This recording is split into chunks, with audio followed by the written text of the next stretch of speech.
Bonsoir, nous sommes ravis de vous retrouver pour un nouveau numéro de l'Odyssée du Samouraï 2000 qui concerne bien évidemment le club sartois et numéro 1 français, on est un petit peu chauvin on pourrait le dire, le club de samouraï qui existe depuis 40 ans déjà, un club sérieux qui ne se prend pas au sérieux et pourtant ce soir nous allons aborder un sujet très sérieux puisque ce club, une association, loi 1901, est aussi un club entreprise puisqu'il y a des salariés mon cher Didier.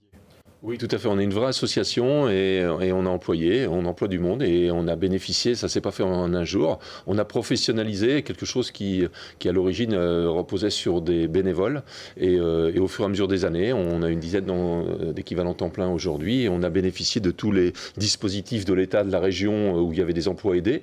Mais notre fierté, ça a toujours été de pérenniser les emplois. Donc on a bénéficié des emplois tremplins, des TUC, des contrats de qualification, des PEC, des emplois sociaux professionnels, des emplois sportifs, toutes ces aides, mais à chaque fois, quand les aides n'existaient plus, on a pérennisé l'emploi, on a gardé les gens. Et comme vous avez pu le voir dans les émissions précédentes, on a beaucoup recruté en interne, puisqu'il y a un paquet de salariés du Samouraï 2000 aujourd'hui qui sont des anciens sportifs de haut niveau, et ça a permis de ne pas avoir besoin d'expliquer les valeurs. Et puis, on est très content aujourd'hui de professionnaliser une association qui a toujours cette mentalité d'association, mais qui fonctionne comme des professionnels. C'était le petit mot d'introduction avec Didier, puisque sont parmi nous ce soir Leïla Hurto, assistante de direction au Samouraï 2000. Bonsoir, il est là. Et Étienne Poirier, bonsoir. Bonsoir. De l'entreprise Le Rouge Traiteur, installée au Mans, mais qui irrigue, on va dire, un petit peu partout en France, c'est ça? Régionalement. Régionalement, et qui est surtout un passionné aussi d'arts martiaux. Et puis, on écoutera aussi Jacky Bigolet, qui est le président du Samouraï 2000. On l'a dit tout à l'heure, c'est une association loi 1901. On l'a dit aussi, diversité, la polyvalence dans l'émission. On a pu le voir dans des émissions précédentes, que les gens sont des couteaux suisses, ils ont plusieurs activités, ils sont capables d'enseigner dans plusieurs domaines. Et ça, c'était un petit peu Philippe Lomo et moi-même, au démarrage, on enseignait dans plusieurs activités parce que je pense qu'on s'essouffle si on reste dans le même secteur. Et ça fait partie de la richesse du club. Ouais. Leïla, la championne que vous êtes est devenue aujourd'hui assistante de direction. Parmi toutes les choses que vous avez à gérer, il y a tous ces contrats dont vient de parler justement Didier. Effectivement, donc beaucoup de contrats qui sont différents. Donc là, il faut vraiment de la rigueur administrative, j'ai envie de dire. Et il faut aussi savoir et comprendre que chaque contrat a ses propres règles, chaque contrat a aussi ses interlocuteurs. Donc là, on va vraiment aller jongler sur les différents calendriers, sur les fins de contrat, mais surtout, voilà, il y a la fonction RH, mais aussi le suivi humain. Parce que le suivi humain va être très important, comprendre un peu les objectifs, les besoins en formation, en fonction de si c'est un alternant, si c'est un prestataire, un salarié, CDD, CDI, etc. Donc on va avoir beaucoup de choses différentes à gérer et je pense que c'est ça qui est beau, c'est l'aventure humaine avec les différentes personnes. En quelques mots, Leïla, qu'est-ce que ça implique au quotidien ? Alors au quotidien, donc comme j'ai beaucoup de rigueur, ça c'est sûr. On va avoir des contraintes forcément parce qu'il faut connaître tous les types de contrats, tout ce qui va être les obligations légales. Et après, il va falloir faire le pont entre la réalité du terrain et les obligations légales. Donc il faut pouvoir jongler, mais quand on est passionné, ça se fait. La suite dans quelques instants avec nos grands témoins justement.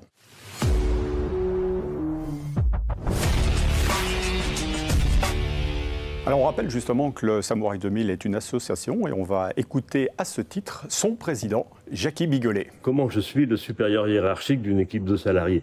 En fait, c'est une gestion plutôt collégiale, donc on discute beaucoup et en fait, quand on discute plus d'égal à égal, il n'y a pas de notion de supérieur, il n'y a pas de notion de hiérarchie, même s'il y en a une, c'est très léger. Nous, on prend des décisions en commun. Comment je fais cohabiter les bénévoles et les salariés? C'est très simple, c'est quelque chose qu'on fait depuis tellement longtemps que finalement on n'y pense même plus. Quand on travaille ensemble, il n'y a pas de bénévoles, il n'y a pas de salariés, même si ils sont là quand même. Donc il n'y a pas de souci.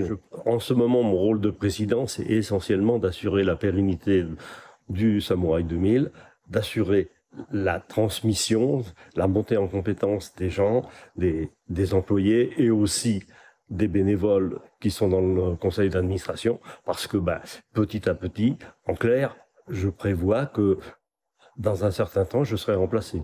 Didier, est-ce qu'il est nécessaire d'avoir pratiqué un art martial pour être le président du Samouraï 2000? Depuis le début, c'est comme ça, c'est-à-dire que tous les présidents et même les membres du conseil d'administration sont tous des pratiquants. Donc on sue ensemble et ensuite on règle plus facilement les problèmes.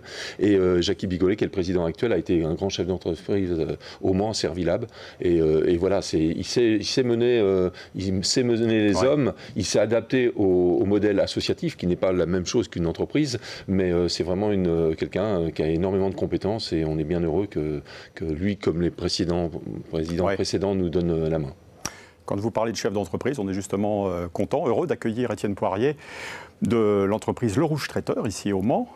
Étienne, pourquoi vous êtes partenaire du Samouraï 2000? Je suis partenaire des Samouraï 2000. Dans un premier temps, on s'est rencontrés par la proximité, puisque nous sommes voisins. La proximité ne fait pas tout. C'est les valeurs, les rencontres humaines qui ont fait la suite. Donc on s'est vraiment retrouvé dans les valeurs que prône le Samouraï 2000, donc le respect, la rigueur, la combativité.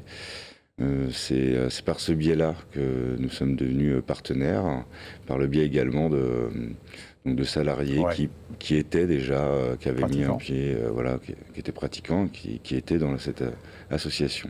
Et est-ce que vous-même, vous pratiquez ou un art martial ou c'est ça qui est dingue quand on est partenaire des Samouraï 2000, c'est qu'on se fait tous un petit peu retourner les uns après les autres.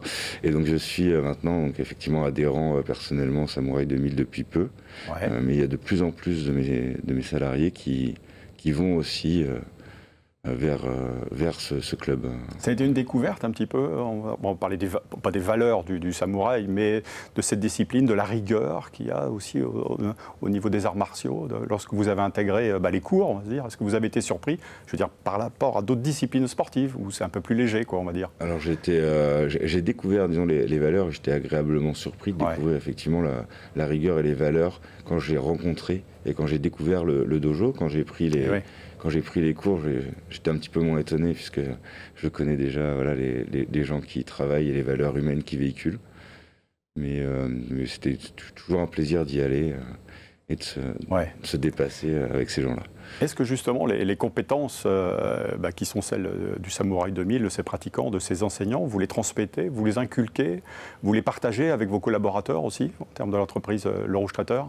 Alors on ne peut pas profiter de toutes les compétences que proposent les Samouraï 2000 parce qu'on manque un peu de temps. Mais on essaye effectivement de partager des choses. On essaye aussi d'emmener une équipe vers ces valeurs. Comme il n'y a pas plus tard qu'il y a 3 semaines, on a fait un stage collaboratif d'une demi-journée qui a été managé par les Samouraï 2000 et qui nous a permis de travailler sur donc le dépassement de soi et la cohésion d'équipe. Et les gens ont vraiment le sentiment d'apprendre des choses, de ressentir, c'est quelque chose, on va dire, de bénéfique, bien évidemment, c'est ce qui vous... les retours. Au début, les gens sont assez réticents d'aller dans un dojo. Et puis au final, ils en sortent ravis, puisque c'est vraiment une belle découverte, et puis chacun peut y trouver son compte et sa place. Et puis comme vous le disiez tout à l'heure en préambule, il y en a certains qui y restent après, pour pratiquer. De plus en plus. Tous les ans, ils arrivent à prendre du personnel et à le ramener en tant qu'adhérent. Donc c'est formidable. Merci Étienne, en tout cas. On se retrouve tout de suite pour la 3e et dernière partie de cette émission.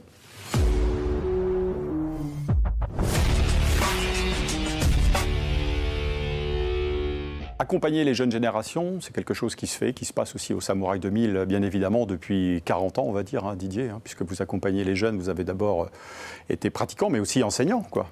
Oui, complètement. Donc, et depuis cette période-là, on va peut-être pas parler de 40 ans, mais depuis ces dernières décennies, comment ça se passe? Vous trouvez qu'il y a une évolution? Ah oui, c'est indéniable. Les générations ont beaucoup changé. Je ne m'en suis pas aperçu au fur et à mesure des années, mais on ne peut pas parler pareil. Les gens ne réagissent pas pareil à nos sollicitations. On n'a pas les mêmes mots, ils n'ont pas les mêmes motivations, ils n'ont pas les mêmes moteurs. Il y a plein de choses qui ont changé, même les mêmes valeurs, même les mêmes manières de voir un petit peu le milieu du travail. Donc on est obligé de s'adapter. Moi, je me suis adapté dans le haut niveau, parce que là aussi, on les pousse dans leur retranchement et il faut savoir leur parler. Et c'est vrai que si je travaillais exactement comme j'ai travaillé il y a 30 ans, j'aurais plus personne dans mes cours. Ouais. Donc aujourd'hui, c'est quelque chose que nous, on connaît et qu'on pratique tous les jours. Et c'est aussi là-dessus qu'on fait quelques interventions avec nos partenaires pour essayer de les aider à comprendre ces nouvelles générations.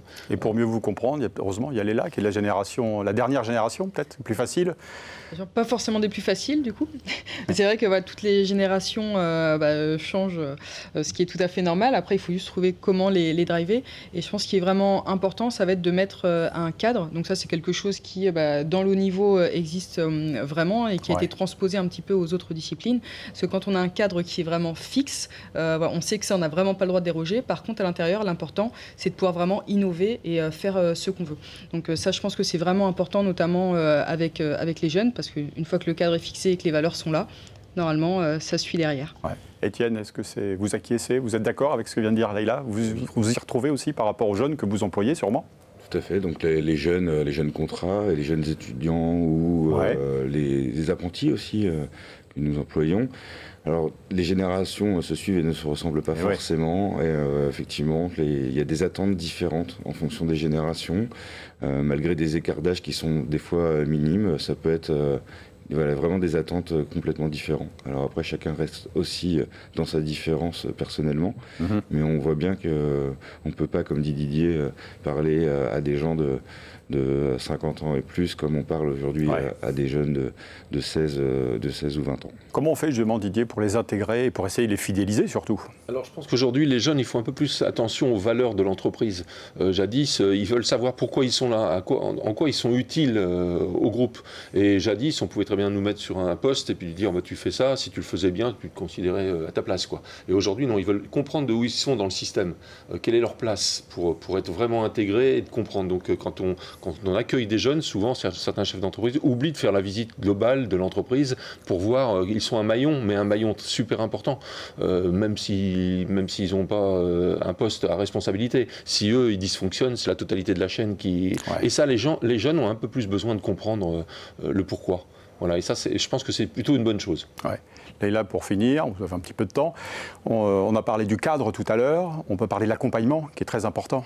Alors oui, forcément, un cadre et accompagnement, parce que aujourd'hui, et ça on le voit que ce soit chez les jeunes ou chez les moins jeunes, il y a cet accompagnement-là qui doit se faire, et surtout, je pense, c'est le lien entre les différentes générations. Parce que il faut qu'il y ait quand même un respect mutuel entre toutes les générations, comprendre comment fonctionnent les deux, et ensuite savoir comment s'organiser pour pouvoir performer dans son travail. Étienne, avant de se quitter, un dernier mot sur le Rouge Traiteur. C'est combien de personnes? Beaucoup de jeunes, j'imagine aussi? Des jeunes et des moins jeunes. Et des moins jeunes, Vraiment, c'est très éclectique. J'ai 23 collaborateurs temps plein. On peut monter jusqu'à plus de 250 personnes avec notre partie extra, donc sur prestation. Parfait. Merci en tout cas d'être passé nous voir. Merci d'avoir participé à cette émission. Leïla, Didier, merci. Bonne fin de soirée. Au revoir.